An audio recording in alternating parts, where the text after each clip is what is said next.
রাজশাহীতে উদযাপিত হলো আন্তর্জাতিক শান্তিরক্ষী দিবস। আব্দুল আল মুক্তাদির বাদন, স্টাফ রিপোর্টার, বিশ্বের আলো টিভি, রাজশাহী।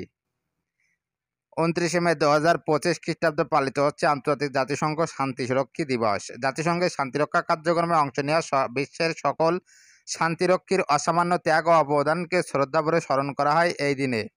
বিশ্বের অন্যান্য দেশের মতো বাংলাদেশেও দিনটি যথাযোগ্য মর্যাদায় পালন করা হচ্ছে। এ উপলক্ষে রাজশাহী মেট্রোপলিটন পুলিশের উদ্যোগে রাজশাহী জেলা পরিষদ অডিটোরিয়ামে অনুষ্ঠিত হয়েছে একটি বিশেষ অনুষ্ঠান।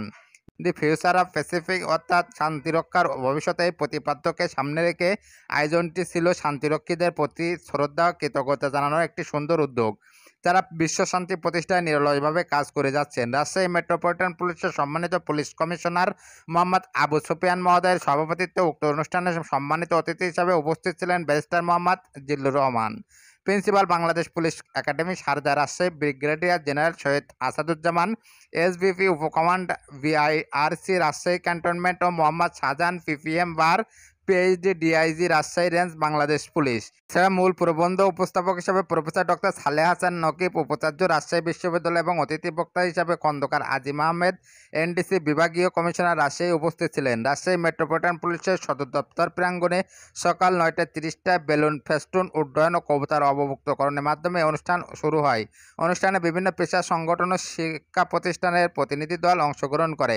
সেখান থেকে একটি বর্ণাঢ্য র্যালি বের হয়। পরবর্তীতে রাজশাহী জেলা পরিষদ অডিটোরিয়ামে আলোচনা সভা শুরু। আলোচনার শুরুতে শান্তির প্রতীক হিসাবে আন্তর্জাতিক শান্তিরক্ষী দিবস উপলক্ষে একটি প্রামাণ্যচিত্র ডকুমেন্টারি প্রদর্শিত হয়, যেখানে জাতিসংঘ শান্তিরক্ষায় বাংলাদেশের অবদান ও কর্মপ্রক্রিয়া তুলে ধরা হয়। মুখ্য আলোচক প্রফেসর ডক্টর সালেহ হাসান নকিব বলেন, বাংলাদেশে ১৯৮৮ সাল থেকে জাতিসংঘের শান্তিরক্ষা মিশনে গর্বের সঙ্গে অংশ নিচ্ছে। আমাদের শান্তিরক্ষীরা পেশাদারিত্ব এবং মানবিক আচরণ দিয়ে বিশ্বে প্রশংসিত। তারা শুধু শান্তি প্রতিষ্ঠায় নয়, বরং স্থানীয় জনগণের সঙ্গে ঘনিষ্ঠ সম্পর্ক গড়ে তুলতেও পারদর্শী। ভবিষ্যতে বাংলাদেশ যেন এই অগ্রণী ভূমিকা বজায় রাখতে পারে বলে আশাবাদ ব্যক্ত করেন। এছাড়াও তিনি বাংলাদেশকে এগিয়ে নিতে ভাষা ও কর্মদক্ষতার প্রতি গুরুত্ব আরোপ করেন। অনুষ্ঠানে ব্যারিস্টার মোহাম্মদ জিল্লুর রহমান জাতিসংঘের শান্তিরক্ষা কার্যক্রমে কর্তব্যরত অবস্থায় আত্মসংস্কারী বাংলাদেশের শান্তিরক্ষাকারীদের গভীর শ্রদ্ধার সাথে স্মরণ করেন। তিনি বলেন, বাংলাদেশের পুলিশ, সেনাবাহিনী এবং সশস্ত্র বাহিনীর সদস্যরা যে কোনো সময় শান্তিরক্ষা মিশনে অংশগ্রহণের জন্য সবসময় প্রস্তুত থাকেন। ১৯৮৮ সাল থেকে বাংলাদেশে জাতিসংঘ শান্তিরক্ষা কার্যক্রম গুরুত্বপূর্ণ ভূমিকা রেখে চলেছে। এ পর্যন্ত ১৮৮ জন বাংলাদেশি শান্তিরক্ষা কর্তব্যরত অবস্থায় আত্মোৎসর্গ করেছেন, যার মধ্যে ২২ জন পুলিশ সদস্য রয়েছেন। তিনি আরও বলেন, পৃথিবীর আর কোনো দেশে যেন যুদ্ধ না হয়, যেন আমাদের কাউকে আর যুদ্ধ মোকাবেলায় যেতে না হয়।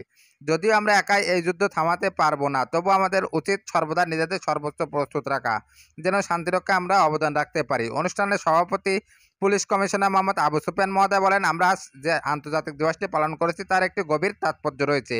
১৯৮৮ সাল থেকে জাতিসংঘের শান্তিরক্ষীরা বিশ্বের বিভিন্ন দেশে শান্তি প্রতিষ্ঠায় নিরলসভাবে কাজ করে যাচ্ছে। শান্তিরক্ষা মিশনে অংশগ্রহণকারী সদস্যরা বিভিন্ন দেশের অভিজ্ঞতা, আচরণ ও সংস্কৃতি সম্পর্কে জানতে পারেন, যারা তাদের ব্যক্তিগত ও পেশাগত দক্ষতা বৃদ্ধিতে গুরুত্বপূর্ণ ভূমিকা রাখে। তিনি আরও বলেন, জাতিসংঘ শান্তিরক্ষা মিশনে অংশগ্রহণের মাধ্যমে তারা দেশের জন্য রেমিটেন্স আয়ের একটি বড় উৎস হিসাবে অবদান রেখেছেন। যেসব শান্তিরক্ষী তাদের জীবনের উৎসর্গ করেছেন, তাদের আত্মা মাগফিরাত কামনা করেন এবং তাদের পরিবারের প্রতি গভীর সমবেদনা প্রকাশ করেন। এছাড়া বক্তব্য রাখেন brigadier general Syed Asaduzzaman, SBP উপকমান্ড, বিআইআরসি রাজশাহী ক্যান্টনমেন্ট, ও Mohammad Shahjahan, PPM bar, PhD, DIG, Rajshahi range, Bangladesh police, Khandaker Azim Ahmed, NDC বিভাগীয় কমিশনার, রাজশাহী, এবং রাজশাহী জেলা প্রশাসক আফিয়া আক্তার। অনুষ্ঠানে স্বাগত বক্তব্য রাখেন আরএমপির উপপুলিশ কমিশনার সদর এবং অতিরিক্ত ডিআইজি পদে পদোন্নতি প্রাপ্ত জনাব মোহাম্মদ খোরশেদ আলম, পিপিএম। অনুষ্ঠানে অতিথিরাও আন্তর্জাতিক শান্তিরক্ষী দিবসের তাৎপর্য নিয়ে বক্তব্য প্রদান করেন। অনুষ্ঠান শেষে অতিথিবৃন্দ সহ আন্তর্জাতিক জাতিসংঘ শান্তিরক্ষা দিবসে অংশগ্রহণকারী বিভিন্ন প্রতিষ্ঠানকে সম্মাননা স্মারক প্রদান করা হয়।